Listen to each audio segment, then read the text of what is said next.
આપના પ્રાતસ્મરણીય બાપાશ્રીએ આપણને વાત સમજાવી કે સર્વોપરી સર્વ અવતારના અવતારી શ્રી સ્વામિનારાયણ ભગવાને આ કલ્યાણનું કેવું સુગમ કર્યું છે કે બગાસું ખાતા બાપા કે સાકરનો ગાંગડો આપણે મળી ગયો.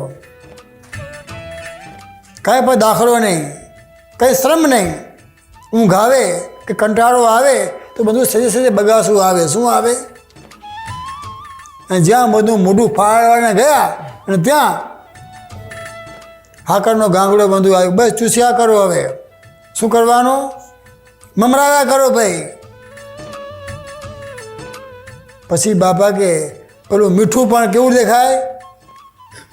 શાકદાળમાં નાખો છો એ પણ બધું હાકર જેવું જ દેખાય કે આ પણ હાકર જ છે ને. અને મોઢામાં નાખો તો શું થાય? તેમ બાપા કહે છે ભગવાન અને ભગવાનના ધામમાંથી આવેલા સત્પુરુષને પણ બાપા કે ઓળખવા પડે કે છે.